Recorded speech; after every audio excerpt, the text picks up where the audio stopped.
Evening 3:30 అయింది. కాఫీకి వచ్చాను. మార్నింగ్ ఇక్కడే టిఫిన్ చేశాను. Idli 52 rupees and coffee 20 rupees, మొత్తానికి 72 రూపీస్, 2 రూపీస్ జిఎస్టీ దాంట్లో. అందుకనేసి మ్యాక్స్ కాఫీ అవాయిడ్ చేస్తుంటా, ఆఫీస్లో తాగడానికి ట్రై చేస్తుంటా. కానీ టిఫిన్ చేశాక నాకు కాఫీ తాగడం అలవాటు. మీరు ట్రై చేయండి. ఇక్కడ శ్రీనిధిలో, ఎలక్ట్రానిక్ సిటీలో చాలా బాగుంటుంది వడ సాంబార్. ఓకే, మీరు తప్పకుండా మర్చిపోవద్దు వచ్చినప్పుడు. ఎలక్ట్రానిక్ సిటీ కానీ ఎక్కడైనా సరే శ్రీనిధిలో బాగుంటాయి వడ సాంబార్. ఇప్పుడు మేమిద్దరం 2 బూస్ట్ తీసుకున్నాము, నా ఫ్రెండ్ నేను. వాడు నెక్స్ట్ మంత్ నుంచి వెళ్ళిపోతున్నాడు, వేరే జాబ్ వచ్చింది అతనికి. ఇంకా సింగిల్, మళ్ళీ ఒంటరి పోరాటమే. తెలుసు కదా, మనం సింగిల్గా ఉండడం హ్యాపీగా ఉంటాము, అందుకనేసి. అండ్ ఇంకా మేము టిఫిన్ చేయడానికి వెళ్తాం. ఓకే, ఇక్కడ కొంచెం కాస్ట్ ఎక్కువ ఉంటాయి. 100, 110, 120 రూపీస్ ఉంటాయి కాస్ట్. 100 మినిమం. దోసెస్, రాగి దోశ అని కొన్ని ఉంటాయి, బెంగళూరు బన్ అని, అవి ఎక్కువ కాస్ట్ ఉంటాయి. అందుకనేసి మేము ఆఫీస్ నుంచి ఒక 2 కిలోమీటర్స్ దూరంలో 1 కిలోమీటర్ ఉంటుంది. అక్కడ బజ్జీ కానీ, బోండా కానీ, ఎగ్ బోండా కానీ ఉంటాయి.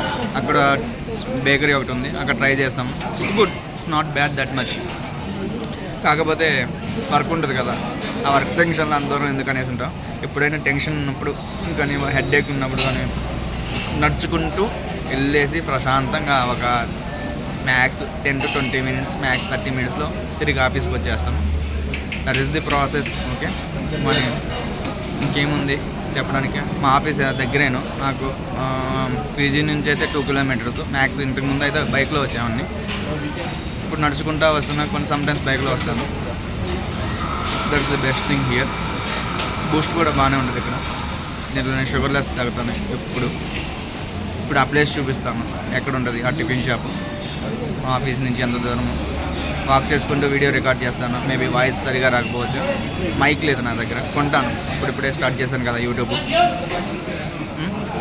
కొంచెం ఎక్స్పెన్సెస్ ఎక్కువ ఉన్నాయి. మీకు బెంగళూరులో మీకు ఇంకా తెలుస్తుంది, చాలా ఎక్స్పెన్సివ్. మనీ ఎంత వచ్చినా సరే చాలా ఎక్స్పెన్సివ్ ఇక్కడ.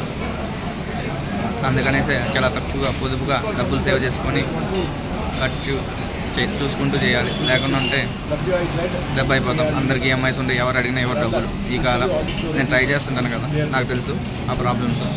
అందుకనే చెప్తే డబ్బులు జీతం పడతానే మ్యాక్స్ సేవింగ్స్ ఉంటే బెస్ట్ ఈ కాలంలో. ఓకే, బట్ ఈఎంఐస్ ఉంటాయి, హాస్టల్ ఫీజు ఉంటుంది, క్రెడిట్ కార్డు బిల్ ఉంటుంది.